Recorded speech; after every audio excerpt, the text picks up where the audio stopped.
Breathe. Hi, welcome back YouTubers. I'm just about to share with you all a quick video on tips and advice from a friendly Aspie, hopefully in a way of public speaking, how to overcome it, you know, of the anxiety as we know and the pressures that comes with it. Obviously it's still a learning tool for me in the way of public speaking, but I'm hoping in saying this while I'm engaging with you all that I am getting better. You can decide for that by commenting below. Just be fair on me obviously guys, because obviously everything is a learning curve and I'm trying to take the criticism as well as the sarcasm that comes with it obviously into play. So as we know, public speaking can be a real scary time for many of us that, you know, has anxiety or social anxiety and all these host of symptoms that comes into play with our anxiety. Hearsay, doesn't it? Be it our, you know, sweaty hands, sweaty face, we want to throw up obviously if we feel that really nervous, you know, and we get the tying of the knots and everything else that comes into play. So as we know, basically in saying this, it can bring different experiences as well as certain situations that arises in us to bring out a public speech. Be it if it's in a wedding that we are, you know, maybe a best man or best woman for the bride or the groom. Maybe another variation on this would be based on if we were to do a public speaking of a grand gesture for people as a host of somewhere. But in saying this though, I am sure as hell, despite it all, with a bit of practice and knowledge and know-how, hopefully between us both, or all of us, that we can learn to know the differences between all of this, you know, and hopefully in this we can ease back into being confident and comfortable in our own skin when doing public speaking. So here at least I've got here at least 10 tips, but nervousness is normal, so practice and prepare. As we know, as I said before, the best way to overcome anxiety, like anything, is just getting out of our comfort zone. Practice, surround ourselves in a similar setting or something that makes us feel at ease maybe before we do take that stepping block of the unfamiliarity of it. I believe in this day and big day or event that comes and looms behind us or ahead of us of these public speaking, we can also in some ways just keep practicing, you know, over and over until it sticks in our mind. Sometimes another one could be for you guys in saying this, you know, maybe standing in front of the mirror, looking at yourself and just, you know, practice in front of a mirror.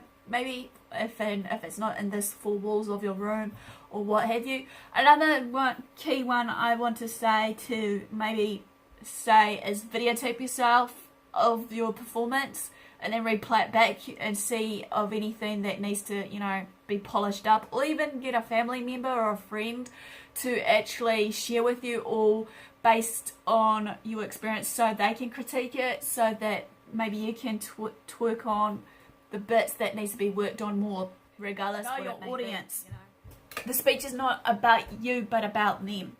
I know this is a harsh reality, even though many people may think that, hang on a minute, what do you mean here, Aspie? So let me explain. What I'm meaning here is inflammability of it all, that we need to address certain points of what the audience or the viewers wants to see us at, you know, whatever it may be. Know what the message you're trying to convey to them. Get to know your audience. Be it like, say as an example, as a YouTuber for me, while I'm, you know, talking to you in this full screen, it's getting to know you all based on maybe your favorite things for me to share. Be it, even though yes, okay, my topics may vary from your guys' topics and whatnot, but I could blend it and what have you. Just determine the choices as you get to know your audience, as well as the style of words to use, because obviously each word will be different, or each style of communication we use is different, because every person's communication, you know, is different from each other, and it's just a matter of just blending it in somehow and being able to know about it. Maybe also be in mind to have a motivational statement in hand, maybe just to, you know, break the ice a bit, bring in a bit of sense of humour. Not this on the list is organise your material in the most effective manner to attain your purpose. This is a really important one, I believe, because in saying this, because we get lost in translation or what have you, right? And we tend to get nervous, as I said before, and also we tend to drop our speech, and then we tend to lose our track of thoughts or whatever. So one thing I try to bear in mind when I'm doing public speaking in the past, even though I'm still learning to this day, is, you know, framing it up somehow in order with bullet points, as well as the cue cards that comes in handy. And handy of that also, in saying this, is, as we know, the PowerPoint is our good friendly tool to use so that we can, you know, hopefully adjust to the side on whatever it is that we're addressing there. Make sure we have the main points that we want to illustrate. But we've got to bear in mind as a reminder that 30 seconds is all we need to grab the viewers or audience's attention span to actually get it into the motivational bit. Watch for feedback and adapt. We need to keep focus on the audience's attention, as I said before, watching out for their reactions, adjusting the message, and to stay flexible. Let our personality show or come through or even shine. This is an important one because obviously sometimes many of us tend to mask, you know, how we're really feeling or thinking at that big day event of the speech, right? Well, I'm one of them. I tend to mask a lot of things. Many people notice if they've got to know me. But the real true thing here is be yourself, be true to yourself as well. And also in this will build up a trust factor with your audience as well, that they can trust and rely on you for certain maybe information later on and up to date if at the end of the speech they might want to, you know, engage a conversation with you based on that speech. It's also about creating friendships and being able to connect with your audience, as I said, is use humor, tell stories, and use the effective language. Sometimes now and again we can use a bit of humor and stuff just to break the ice, as I said before, or some form of icebreaker, injecting some form of anecdotes in the presentation here and there. And some personal touches in our speech or presentation can go a long way, but sometimes we shouldn't have to, as said, go overboard. Don't read unless you have to. This one is a real hard one for me because obviously, you know, I'm trying to remember to engage with you as an eye contact, but got to bear in mind every person is different on the scheme of things when it comes down to, you know, communicating, believe you me, because obviously, as we know, reading from a script or what have you can fracture the personal connection that you're having between yourself and the audience. But then again, some people will need to just remember that for some of us, we are doing our best regardless. It's not our, you know, intentions to just look away or what have you to avoid that eye contact for a long period of time. But I have brought up about why us Aspies obviously tend to not engage with eye contact, which I'll find it somewhere and I'll link it in the eye bar above me right now, as well as in the description if you want to see to what I'm sharing. Also, in saying this, in number 7, it just be sure to have a brief outline to actually jog down our memory and keep us on track onto the right form of presentation. Use your voice and hands effectively. This, as we know, is a form of non-verbal communication. Non-verbal communication carries out the most effective way or the important part of the message that we're conveying to the audience or viewers. A good delivery to your speech or presentation doesn't always, you know, call for attention to itself, but shows ideas clearly in the mindset with no distraction whatsoever.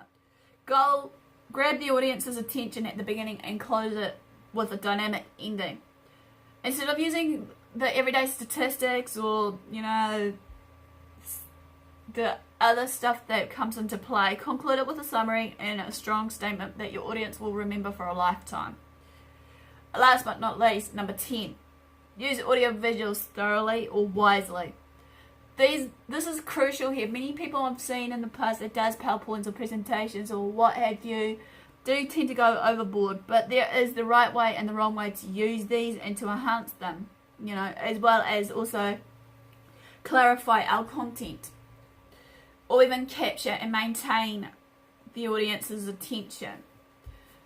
In summary, basically, as I want to say this, good communication is never perfect, even though many of us do struggle with the communication, regardless if it's non-verbal versus verbal communication and what have you.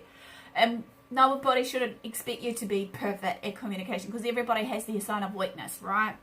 However, with putting the effort and time into place, however, to prepare and practice will go a long way and help us to deliver a better speech or presentation, whatever it may be. We might not be able to magically get rid of the everyday nerves and anxiety yet, but we can minimize them with the right managing techniques that we use. So this quickly ends basically tips and advice for presentations and speech. Hopefully you like this. Smash the like button, comment below. Feel free to share these videos around, because I know for some of these videos I've been sharing right now will need to be shared amongst others, regardless if they're struggling or whatnot. And all for the guys, follow me on my social medias. Feel free to subscribe. As I said, I'm trying to do this on the daily, Monday to Friday, or else it's Monday, Wednesday, Friday, time permitting, as well as weather permitting also, of what I had planned for you all to what I'm about to share with you all.